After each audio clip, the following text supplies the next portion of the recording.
ब्रह्मा विष्णु शिव की उत्पत्ति की थोड़ी सी झलक दिखाते हैं। और ये तीनों नासवान हैं ये भी दिखाते हैं। ये देखिएगा श्रीमद् देवी भागवत और गीता प्रेस गोरखपुर से प्रकाशित है। संपादक हनुमान प्रसाद पोदार, चिमनलाल गोस्वामी। प्रकाशक के मुद्रक हैं गीता प्रेस गोरखपुर, गोविंद भवन कार्यालय कोलकाता का संस्थान। ये इनके फोन और फैक्स नंबर है।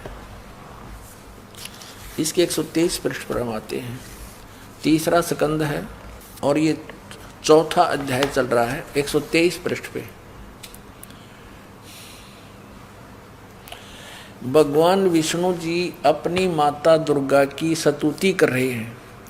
तुम शुद्ध स्वरूपा हो, यह सारा संसार तुम इसे उद्भासित हो रहा है। मैं ब्रह्मा और शंकर हम सभी तुम्हारी कृपा से विद्यमान हैं। हमारा आविर्भाव और तिरोभाव हुआ करता है। केवल तुम ही नित्य हो, जगत जननी हो, प्रकृति और सनातनी देवी हो। स्पष्ट हो गया। विष्णु जी कह रहे हैं मैं ब्रह्मा और शंकर, हमारा तो आविर्भाव माने जन्म और तिरोभाव माने मृत्यु हुआ करता है। केवल तुम ही नित्य हो, जगत जननी हो। ये भी प्रकृति भी दुर्गा को कहते हैं, ये भी ध्यान रखना, आपको गीता जी में काम आओगे। और सनातनी देवी हो। भगवान शंकर बोले देवी यदि महाभाग विष्णु तुम्ही से प्रकट हुए हैं तो उनके बाद उत्पन्न होने वाले ब्रह्मा भी तुम्हारे बालक हुए। फिर मैं तमोगुणी लीला करने वाला शंकर क्या तुम्हारी संतान नहीं हुआ? अर्थात मुझे भी उत्पन्न करने वाली तुम ही हो शिवे। संपूर्ण संसार की सृष्टि करने में तुम बड़ी चतुर हो। अपने आत्माओं ये तो एक सदग्रंथ तो वन है। वन हमने जितनी जड़ी की जरूरत है वो निकाल लेंगे, औषधि बना लेंगे। बाकी वन का हम क्या करेंगे ये देखना, वो औषधि निकाल रखिए।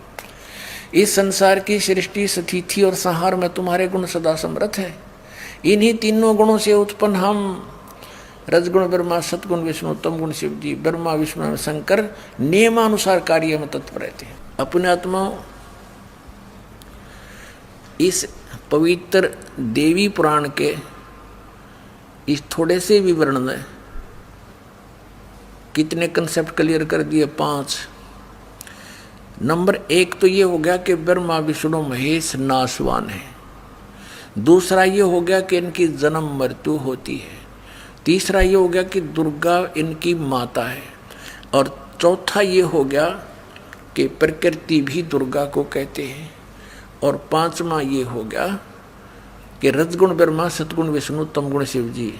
और छठा ये हो गया कि ये केवल नियमित कार्य ही कर सकते हैं। जिसका जैसा कर्म है उतना ही दे सकते, उसमें कोई परिवर्तन नहीं कर सकते, ना घटा सकते ना बढ़ा सकते। तो ये 5 कंसेप्ट क्लियर हो गए। चाहे न 6 कह लो, क्योंकि दुर्गा इनकी माता है, इनका जन्म मृत्यु होता है और ये अविनाशी नहीं। जन्म मृत्यु होता है तो अविनाशी भी नहीं है, तो इसको हम एक ही गिन लेते हैं। तो ये 5 कंसेप्ट क्लियर हो गए थोड़े से विवरण में। अरे 5500 वर्ष हो गए इनको कागज पर लिखे हुए को, इन सदग्रंथों को। और आज तक ये हमारे धार्मिक गुरु ये नकली कख नहीं बता सके। हमारे उवाबाई बकते हैं श्री कृष्ण जी अखिल ब्रह्मांड के स्वामी हैं, अखिल ब्रह्मांड के नायक हैं, श्री कृष्ण स्वयं भगवान हैं, इसके अतिरिक्त कोई भगवान ही नहीं है। ये न कख का पता है। उवाबाई बक रहे हैं, दुनिया को मूर्ख बना दिया, काल के मुंह में फंसा दिया, सब भूत बनवा दिए, शास्त्र विरुद्ध साधना करवा के। अब और डिटेल दिखाते हैं कि इनका पिता कौन है। माँ का तो बेड़ा पट गया पवित्र दुर्गा पुराण में, देवी पुराण में। अब संक्षिप्त शिव पुराण दिखाते हैं आपको। गीता प्रेस गोरखपुर से प्रकाशित, संपादक हनुमान प्रसाद पोदार। ये वहीं से गीता प्रेस गोरखपुर से प्रकाशित व मुद्रित है। गोविंद भवन कार्यालय कोलकाता का संस्थान गोरखपुर। अब इसके आपको 98वें पृष्ठ से शुरू कराते हैं। ये 98वां पृष्ठ संक्षिप्त शिवपुराण, इसके लास्ट से लेंगे थोड़ा सा, इससे आगे लिंक बन जाता है, इसका क्रम बन जाता है। अपने पुत्र नारद की यह बात सुनकर लोक पितामह ब्रह्मा वहाँ इस प्रकार बोले। 5वां अध्याय समाप्त हुआ। रुद्र संहिता, ये रुद्र संहिता है। ब्रह्मा जी ने कहा, ब्रह्मन देव शिरोमणे, तुम सदा समस्त जगत के उपकार में ही लगे रहते हो। तुमने लोगों के हित की कामना से यह उत्तम बात पूछी है। जिसमें चराचर जगत नष्ट हो गया था, सर्वत्र केवल अंधकार ही अंधकार था, कुछ भी नहीं था। उस समय तत् सद्ब्रह्म, इस श्रुति में जो सत्य सुना जाता है एकमात्र वही शेष था। अब ये हमने 99वें पृष्ठ पर पढ़ा, रुद्र संहिता का 5वां अध्याय, 6वां अध्याय पढ़ रहे हैं संक्षिप्त शिवपुराण। अब 100 पर पढ़ेंगे। ब्रह्मा जी क्या कह रहे हैं, जिस परब्रह्म के विषय में ज्ञान और अज्ञान से पूर्ण उक्तियों द्वारा इस प्रकार विकल्प किए जाते हैं। ब्रह्मा जी का है, कुछ ज्ञान कुछ अज्ञान से विकल्प किए जाते हैं। उसने कुछ काल के बाद द्वितीय की इच्छा प्रकट की, उसके भीतर एक से अनेक होने का संकल्प उदित हुआ। उस निराकार परमात्मा ने अपनी लीला शक्ति से अपने लिए मूर्ति की कल्पना की। जो मूर्ति रहित परम ब्रह्म है, उसकी मूर्ति ये सदाशिव है। भगवान सदाशिव है। अर्वाचीन और प्राचीन विद्वान उन्हीं को ईश्वर कहते हैं। उस समय एकाकी रहकर स्वेच्छानुसार विहार करने वाले उन सदाशिव ने अपने विग्रह से स्वयं ही एक स्वरूप भूता शक्ति की सृष्टि की। अब यूँ कहता ना, कुछ ज्ञान और कुछ अज्ञान सुनाऊंगा, ऐसे सुना जाता। पूर्ण परमात्मा कबीर साहब कहते हैं, हम ब्रह्मा को मिले आकर के, ब्रह्मा को समझाया, ज्ञान इसने ध्यान से सुना, इसने मेरे को गुरु भी धारण किया। फिर दूसरी बार जब ये गए परमात्मा इनको आगे मंत्र देने के लिए, पीछे से काल ने इनकी बुद्धि फेर दी और कहा, ये सब झूठ बोलता है, ये सब झूठा है, इसकी बातों में मत आना। दूसरी बार परमात्मा गए, ब्रह्मा जी ने महत्व नहीं दिया उनको, अनदेखा किया उनकी बातों को और कहा कि नहीं, हमें जो ज्ञान है वो सही है, आप यथार्थ ज्ञान से परिचित नहीं है। लेकिन फिर भी परमात्मा से सुने उस ज्ञान को कुछ आधार बनाया इसने, निराकार आकार में होया, सदाशिव बन गया। उसने अपने ही अंग से एक स्त्री की उत्पत्ति की, दुर्गा की, जो उसके श्रीअंग से कभी अलग होने वाली नहीं थी। और वास्तविकता ये आपने सृष्टि रचना में दास ने बहुत बार सुनाई है, आने वाले समय में सुनाएंगे कि इस काल ने दुर्गा को खा लिया था, बुरी नजर की थी इसने, दुर्गा ने सूक्ष्म रूप बनाया था, इसके पेट में चली गई थी और परमेश्वर ने ही इसके शरीर से बाहर निकाल ली थी। ये प्रकृति दुर्गा यहाँ अज्ञानपूर्ण बातें कर रहा है ब्रह्मा जी, क्योंकि इनको ज्ञान नहीं था कंप्लीट। परमात्मा से सुने हुए ज्ञान को भी अड़ंगा करके पेश कर दिया। अब देखो, उस समय एकाकी रहकर भगवान सदाशिव है, अर्वाचीन और प्राचीन विद्वान उन्हीं को ईश्वर कहते हैं। उस समय एकाकी रहकर स्वेच्छानुसार विहार करने वाले सदाशिव ने, इस काल ने, ये सदाशिव रूप में प्रकट हो गया काल, अपने विग्रह से स्वयं ही एक स्वरूप भूता शक्ति की सृष्टि की, जो उनके अपने श्रीअंग से कभी अलग होने वाली नहीं थी। ये इसने अड़ंगा डाल रखे यहाँ पर। उस पराशक्ति को प्रधान प्रकृति गुणवती माया, उसको प्रधान भी कहते हैं, प्रकृति भी कहते हैं। बुद्धि तत्व की जननी विकार रहित बताया है, वह शक्ति अंबिका भी कही गई है। उसी को प्रकृति जोर देकर कहा प्रकृति, और सर्वेश्वरी त्रिदेव जननी, ब्रह्मा विष्णु महेश की माता, जन्म देने वाली, नित्य और मूल कारण भी कहते हैं। सदाशिव द्वारा प्रकट की गई उस शक्ति के 8 भुजाएं हैं, नाना प्रकार के आभूषण उसके श्री अंगों की शोभा बढ़ाते हैं। वह देवी नाना प्रकार की गतियों से संपन्न है और अनेक प्रकार के अस्त्र शस्त्र धारण करती है। हो गया ना, उसके 8 भुजाएं हैं, सीधा दुर्गा है ये। एकाएकनी होकर भी वह माया संयोग वसात अनेक हो जाती है। वे जो सदाशिव हैं उन्हें परम पुरुष ईश्वर, शिव, शंभु और महेश्वर कहते हैं। अब हम रुद्र संहिता पढ़ रहे हैं और 6वां अध्याय 101 पृष्ठ पर आ गए हैं। वे अपने सारे अंगों पर भस्म रमाए रहते हैं। उन काल रूपी ब्रह्म ने एक ही समय शक्ति के साथ, ये नाथ गलत प्रिंट है, शक्ति यानी दुर्गा के साथ शिवलोक नामक अक्षेत्र का निर्माण किया था। उस उत्तम अक्षेत्र को काशी कहते हैं। वह परम निर्वाण या मोक्ष स्थान है जो सबसे ऊपर विराजमान है। वे प्रिया और प्रियतम रूप शक्ति और शिव, वो पति पत्नी रूप में दुर्गा और ये काल रूपी शिव, या आ गया ना। उस काल रूपी ब्रह्म ने, काल रूपी ब्रह्म कहो चाहे सदा शिव कहो, वे प्रिया और प्रियतम शक्ति और शिव जो परमानंद स्वरूप हैं, उस मनोरम अक्षेत्र में काशी में नित्य निवास करते हैं।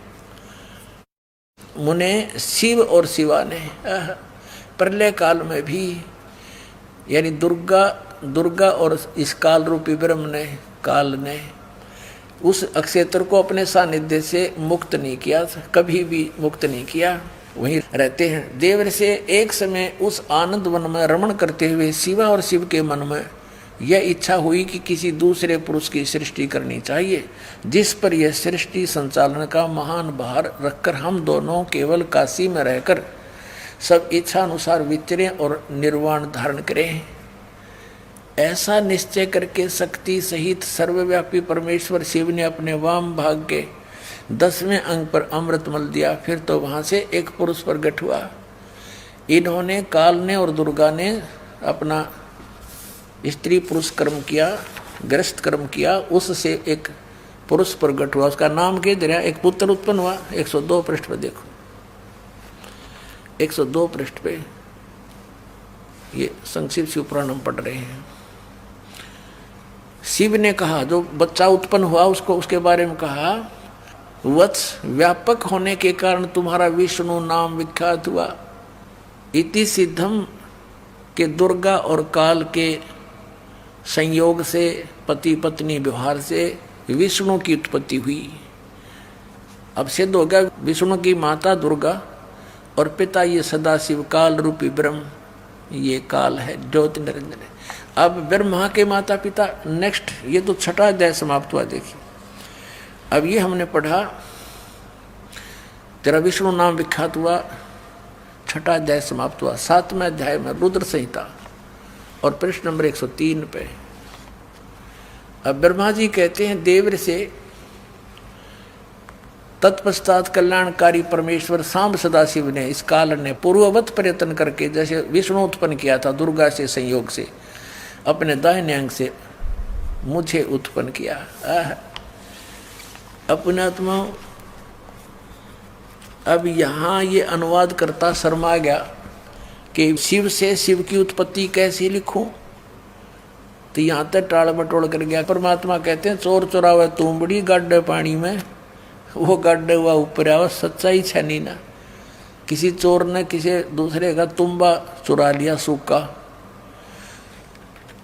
एक फुटबॉल जैसा हुआ करे, इतना लंबा, ये समझ लो सीताफल जैसा, पेठे जैसा, और वो सूखने के बाद बिल्कुल खाली हो जाता अंदर से। साधु लोग उसको एक तारा भी बनाते थे, उसमें जल भी रखते थे, और वो चोर छुपाने के लिए जल में बढ़ गया और वो नीचे छोड़ा है। वो बाहर आगे बैठे इतने थोड़ी देर में वो ऊपर आ गए, नून चमक जा, वो फिर दबा का है, वो थोड़ी सी देर में आके ऊपर फिर वो नू दिखा की तो ऊपर निकला। तो कहते हैं इन्होंने इस सच्चाई को छुपाने की पूरी कुचेष्टा की, लेकिन ये छुपा नहीं सके। अब देखो यही शिव पुराण आपको दिखाते हैं। प्रश्न नंबर 24 पे, एक बार श्री ब्रह्मा जी और श्री विष्णु जी का झगड़ा हो गया इस बात पे। ब्रह्मा जी कहने लगा, मैं तेरा बाप हूँ, तू मेरे से उत्पन्न हुआ है, मैंने सारे जगत की रचना की है। और विष्णु जी कहने लगे, मैं तेरा पिता हूँ, तेरा जनक हूँ, तेरी उत्पत्ति मेरी नाभि कमल से हुई है। इस बात पर दोनों का काफी युद्ध हो गया। इस काल रूपी ब्रह्म ने, इनके पिता ने, ये गुप्त रहता है, इसने प्रतिज्ञा कर रखी है, मैं कभी किसी के समक्ष नहीं आऊंगा, अपने ओरिजिनल रूप में, ओरिजिनल वास्तविक रूप में। जैसे ब्रह्मा विष्णु का आपस में विवाद हुआ तो शिव रूप में आ गया, कहीं पर विष्णु और शिव का विवाद होता है तो ये ब्रह्मा के रूप में खड़ा हो जाता है। तो ये समझे नहीं पाए कौन है ये, के सांग है। तो अब परमात्मा ने आके बताया, इसके सारे षड्यंत्र का बांडा फोड़ कर दिया। अब क्या हुआ, ये काल आके खड़ा हो गया। पहले इसने सतम पिलर डाल दिया बीच में, एक जिसको लिंग बोलते हैं, तेजों में लिंग खड़ा कर दिया, पिलर बहुत बड़ा। तो ये दोनों युद्ध करना बंद करके ब्रह्मा और विष्णु जी आश्चर्य में पड़ गए कि इतना लंबा कहाँ से आ गया अचानक। फिर उसको कोई ऊपर न एक नीचे न, इसमें ढूंढने लगे। लंबी कथा है, हम शॉर्ट करेंगे भी। तो उसी समय ये काल आ गया वहां पर शिव रूप में, इन दोनों को समझा कि तुम भगवान नहीं हो और तुम अपने आप को भगवान मान बैठे। तो फिर इन्होंने प्रश्नोत्तरी की, वो आगे दिखाते हैं। हम अपने मतलब की वस्तु लेते हैं। ये है 24 पृष्ठ श्री विष्णु पुराण और विद्वेश्वर संहिता, और इसमें ये ब्रह्मा और विष्णु का युद्ध हुआ, इनके बीच में ये सतम खड़ा कर दिया। इसके बाद फिर काल जब ब्रह्मा आ गया इनके सामने शिव रूप में, इनकी वार्ता हुई। ब्रह्मा और विष्णु ने पूछा, प्रभु सृष्टि आदि 5 कृत्यों के लक्षण क्या हैं, यह हम दोनों को बताइए। भगवान शिव बोले, मेरे कृत्यों को समझना अत्यंत गहन है, तथापि मैं कृपा पूर्वक उन्हें उनके विषय में बता रहा हूँ। ये सारा कुछ हम अपने मतलब की बात लेंगे। ये आपने पढ़ा 25 पृष्ठ पे विद्वेश्वर संहिता, संक्षिप्त शिव पुराण 26 पृष्ठ पे। अब यहाँ हम आ जाते हैं। अब ये काल कह रहा है ब्रह्मा और विष्णु को, पुत्रो तुम दोनों ने तपस्या करके प्रसन्न हुए मुझ परमेश्वर से सृष्टि और सतिथि नामक 2 कृत्य प्राप्त किए। अब स्पष्ट है, ये बोलने वाला तीसरा है कोई। वो कह रहा है कि पुत्रो, ब्रह्मा और विष्णु को कह रहा है, पुत्रो तुमने स्वयं अपनी तपस्या करके मुझसे ये 2 जॉब प्राप्त की है, 2 पोस्ट प्राप्त की हैं। कौन सी? सृष्टि और सतिथि की। अब आगे देखो, 2 कृत्य प्राप्त किए हैं, सृष्टि और सतिथि नामक। पुत्रों तुम दोनों ने तपस्या करके प्रसन्न हुए मुझ परमेश्वर से सृष्टि और सतिथि नामक 2 कृत्य प्राप्त किए हैं। ये दोनों तुम्हें बड़े प्रिय हैं। इसी प्रकार मेरी विभूति स्वरूप, यानी मेरी ही शकल के रुद्र और महेश्वर ने, ये मैं नहीं है, ने 2 अत्यंत कृत संहार और तिरोभाव मुझ से प्राप्त किए हैं। अब जो दास कंसेप्ट क्लियर करना चाहता था वो ये हो गया कि ये 4 और हैं, ये बोलने वाला 5वां है। महेश्वर, रुद्र, ब्रह्मा और विष्णु, इनका पिता है यो काल, यो 5वां न्यारा है। इति सिद्धम कि ब्रह्मा विष्णु महेश के पिताजी कौन है? काल रूपी ब्रह्म। अपने आत्माओं 600 वर्ष पहले भगवान कबीर साहब ने कहा था, अब मैं तुमसे कहूँ चिताई, त्रिदेवन की उत्पत्ति भाई। माँ अष्टंगी पिता निरंजन, ये जमदारुण वंशन अंजन। पहले की निरंजन राई, पीछे से माया उपजाई। माया रूप देख अति शोभा, देव निरंजन तन मन लोभा। अब बताते हैं, निरंजन की ने भोग विलासा, माया को रही तब आशा। 3 पुत्र अष्टंगी जाए, ब्रह्मा विष्णु शिव नाम धराए।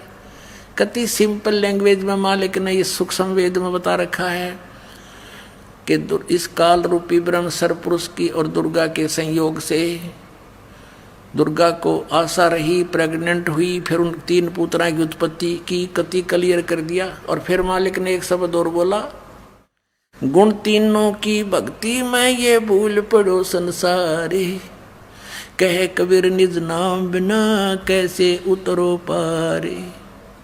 3 देव की जो करते भक्ति, उनकी कदे ना हो मुक्ति। कंसेप्ट क्लियर हो गया। तो नासवान है और इनकी भक्ति करने से वो पूर्ण मोक्ष कैसे प्राप्त होगा, जहाँ जाने के बाद फिर लौट कर कभी संसार में नहीं आते, ये आप जन्मते मरते हैं। तो इसके लिए इन्हीं पवित्र सदग्रंथों से प्रमाणित करेंगे आपके लिए। पहले तो ये प्रमाणित करते हैं ये 3 गुण क्या हैं, रजगुण ब्रह्मा, सतगुण विष्णु, तमगुण शिव जी। वैसे तो बहुत बार आ चुका है, फिर भी पुण्यात्माओं ये अज्ञान भी हमारे अंदर हजारों वर्षों से फीड किया गया, झूठा लगातार लगातार फीड कर दिया, हम यहाँ तक भर दिए इस अज्ञान से। अब ज्ञान सुनते हैं तो हमें अंदर जगह नहीं, लेकिन ये ऐसा ज्ञान है कि अपनी जगह बनाएगा और उसको बाहर फेंक देगा उठा करके। अब देखना मार्कंडेय पुराण में स्पष्ट किया है, ये अपने पवित्र पुराण सदग्रंथ हैं जिनको हम शिरोधार्य मानते रहे और पढ़ते रहे और खरीदते रहे। ये गीता प्रेस गोरखपुर से प्रकाशित है, प्रकाशक एवं मुद्रक हैं गीता प्रेस गोरखपुर, गोविंद भवन कार्यालय कोलकाता का संस्थान। अब इसके 123 पृष्ठ पर ले चलते हैं आपको, 123 पृष्ठ पे। अब यहां से शुरू करेंगे 122 से हम संक्षिप्त मार्कंडेय पुराण। यहां देखिएगा, मार्कंडेय जी बोले, ये मार्कंडेय जी का ही आगे ज्ञान है। यहां आ जाते हैं इसके सामने हम, रजगुण प्रधान ब्रह्मा, तमोगुण प्रधान रुद्र और सतोगुण प्रधान विश्वपालक विष्णु है। ये ही 3 देवता हैं और ये ही 3 गुण हैं। वैसे तो पुण्यात्माओं कहते हैं बुद्धिमान को संकेत गणाओ है, बहुत होता है, फिर भी क्योंकि हम बहुत दिनों से रंगे पड़े हैं, कई मन में थोड़ा सा भी कंसेप्ट क्लियर ना हुआ तो ये काल फिर स्थान बना जाएगा आपके अंतःकरण में। लेकिन दास ऐसी जगह छोड़ दे कोई ना कि ये फिर समा जाए आपके अंदर। ये देखिएगा श्रीमद् देवी भागवत, ये प्रथम भाग, ये कहाँ से प्रकाशित है, अथ देवी भागवतम सभाष्टीकम सैमात्यम, खेमरा श्री कृष्ण दास प्रकाशन, बम्बई 4। अब हम इसके यहाँ आते हैं, ये है अथ श्री मद देवी भागवते भाषा टीका युक्ते तृतीय स्कंद है प्रारंभते, ये 3रा स्कंद प्रारंभ। इसके हम 11 पृष्ठ पर ले चलते हैं आपको, ये 11 पृष्ठ है और ये 3रा स्कंद है भाषा टीका तृतीय स्कंद अध्याय 5। ये अध्याय 5 का ये 7वां श्लोक यहाँ समाप्त हुआ है और 8वां प्रारंभ होता है। भगवान शंकर कहते हैं, हे माता यदि हमारे ऊपर सदा आप दया युक्त हो तो हमको तमोगुण में किस प्रकार प्रदान किया है, और ब्रह्मा रजोगुण और हरि सतगुण युक्त किए हैं। अब संस्कृत भी पढ़ेंगे हम। 7वां ये समाप्त हुआ, 8वां प्रारंभ होता है। भगवान शंकर कहते हैं, यदि दया धर्मना न सदाम्बिके, यदि दया धर्मना, यदि आप दया युक्त हो, कथम अहम विहित है, किस प्रकार मैं बना दिया अंबिके यानी दुर्गा, हे माता, विहित तमोगुण, मुझे तमोगुण क्यों बना दिया, कमल जय, कमल से उत्पन्न होने वाले ब्रह्मा को रजोगुण संभव, रजोगुण क्यों बना दिया, सोहित क्यों सतोगुण हरि, और विष्णु को क्यों सतोगुण बना दिया, इति सिद्धम रजगुण ब्रह्मा सतगुण विष्णु तमगुण शिव जी। अब ये दास आपको ब्रह्मा विष्णु शिव की उत्पत्ति की थोड़ी सी झलक दिखाते हैं, और ये तीनों नासवान हैं ये भी दिखाते हैं। ये देखिएगा श्रीमद् देवी भागवत और गीता प्रेस गोरखपुर से प्रकाशित है। संपादक हनुमान प्रसाद पोदार, चिमनलाल गोस्वामी।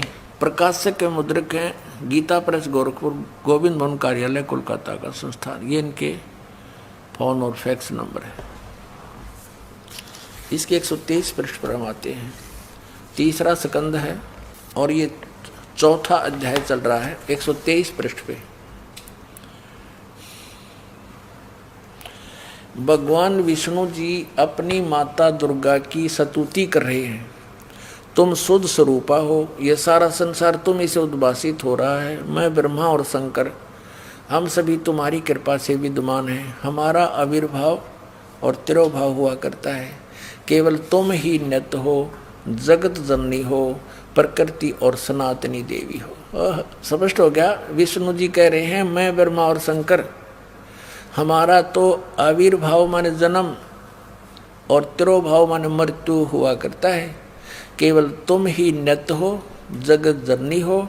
ये भी प्रकृति भी दुर्गा को कहते हैं, ये भी ध्यान रखना, आपको गीता जी में काम आओगे। और सनातनी देवी हो। भगवान शंकर बोले देवी यदि महाभाग विष्णु तुम्ही से प्रकट हुए हैं तो उनके बाद उत्पन्न होने वाले ब्रह्मा भी तुम्हारे बालक हुए। फिर मैं तमोगुणी लीला करने वाला शंकर क्या तुम्हारी संतान नहीं हुआ? अर्थात मुझे भी उत्पन्न करने वाली तुम ही हो शिवे। संपूर्ण संसार की सृष्टि करने में तुम बड़ी चतुर हो। अपने आत्माओं ये तो एक सदग्रंथ तो वन है। वन हमने जितनी जड़ी की जरूरत है वो निकाल लेंगे, औषधि बना लेंगे, बाकी वन का हम क्या करेंगे ये देखना। वो औषधि निकाल रखिए। इस संसार की सृष्टि स्थिति और संहार में तुम्हारे गुण सदा समर्थ है। इन्हीं तीनों गुणों से उत्पन्न हम रजगुण ब्रह्मा, सतगुण विष्णु, तमगुण शिव जी, ब्रह्मा विष्णु शंकर नियमानुसार कार्य में तत्पर रहते हैं। अपने आत्मा इस पवित्र देवी पुराण के इस थोड़े से विवरण में कितने कंसेप्ट क्लियर कर दिए? 5। नंबर 1 तो ये हो गया कि ब्रह्मा विष्णु महेश नाशवान है। दूसरा ये हो गया कि इनकी जन्म मृत्यु होती है। तीसरा ये हो गया कि दुर्गा इनकी माता है। और चौथा ये हो गया कि प्रकृति भी दुर्गा को कहते हैं। और 5वां ये हो गया कि रजगुण ब्रह्मा, सतगुण विष्णु, तमगुण शिव जी। और छठा ये हो गया कि ये केवल नियमित कार्य ही कर सकते हैं, जिसका जैसा कर्म है उतना ही दे सकते, उसमें कोई परिवर्तन नहीं कर सकते, ना घटा सकते ना बढ़ा सकते। तो ये 5 कंसेप्ट क्लियर हो गए। चाहे न 6 कह लो, क्योंकि दुर्गा इनकी माता है, इनका जन्म मृत्यु होता है और ये अविनाशी नहीं। जन्म मृत्यु होता है तो अविनाशी भी नहीं है, तो इसको हम एक ही गिन लेते हैं। तो ये 5 कंसेप्ट क्लियर हो गए थोड़े से विवरण में। अरे 5500 वर्ष हो गए इनको कागज पर लिखे हुए को, इन सदग्रंथों को। और आज तक ये हमारे धार्मिक गुरु ये नकली कख नहीं बता सके। हमारे उवाबाई बकते हैं श्री कृष्ण जी अखिल ब्रह्मांड के स्वामी हैं, अखिल ब्रह्मांड के नायक हैं, श्री कृष्ण स्वयं भगवान हैं, इसके अतिरिक्त कोई भगवान ही नहीं है। इन्हें कख का पता है? उवाबाई बक रहे हैं, दुनिया को मूर्ख बना दिया, काल के मुंह में फंसा दिया, सब भूत बनवा दिए, शास्त्र विरुद्ध साधना करवा के। अब और डिटेल दिखाते हैं कि इनका पिता कौन है। माँ का तो बेड़ा पट गया पवित्र दुर्गा पुराण में, देवी पुराण में। अब संक्षिप्त शिव पुराण दिखाते हैं आपको। गीता प्रेस गोरखपुर से प्रकाशित, संपादक हनुमान प्रसाद पोदार। ये वहीं से गीता प्रेस गोरखपुर से प्रकाशित व मुद्रित है। गोविंद भवन कार्यालय कोलकाता का संस्थान गोरखपुर। अब इसके आपको 98वें पृष्ठ से शुरू कराते हैं। ये 98वें पृष्ठ संक्षिप्त शिव पुराण, इसके लास्ट से लेंगे थोड़ा सा, इससे आगे लिंक बन जाता है, इसका क्रम बन जाता है। अपने पुत्र नारद की यह बात सुनकर लोक पितामह ब्रह्मा वहाँ इस प्रकार बोले। 5वां अध्याय समाप्त हुआ। रुद्र संहिता, ये रुद्र संहिता है। ब्रह्मा जी ने कहा, ब्रह्मन देव श्रोमणे, तुम सदा समस्त जगत के उपकार में लगे रहते हो। तुमने लोगों के हित की कामना से यह उत्तम बात पूछी है। जिसमें चराचर जगत नष्ट हो गया था, सर्वत्र केवल अंधकार ही अंधकार था, कुछ भी नहीं था। उस समय तत् सद्ब्रह्म, इस श्रुति में जो सत्य सुना जाता है एकमात्र वही शेष था। अब ये हमने 99वें पृष्ठ पर पढ़ा रुद्र संहिता का 5वां अध्याय 6वां अध्याय पढ़ रहे हैं संक्षिप्त शिवपुराण। अब 100 पर पढ़ेंगे। ब्रह्मा जी क्या कह रहे हैं, जिस परब्रह्म के विषय में ज्ञान और अज्ञान से पूर्ण उक्तियों द्वारा इस प्रकार विकल्प किए जाते हैं। ब्रह्मा जी का है कुछ ज्ञान कुछ अज्ञान से विकल्प किए जाते हैं। उसने कुछ काल के बाद द्वितीय की इच्छा प्रकट की, उसके भीतर एक से अनेक होने का संकल्प उदित हुआ। उस निराकार परमात्मा ने अपनी लीला शक्ति से अपने लिए मूर्ति की कल्पना की। जो मूर्ति रहित परम ब्रह्म है उसकी मूर्ति ये सदाशिव है।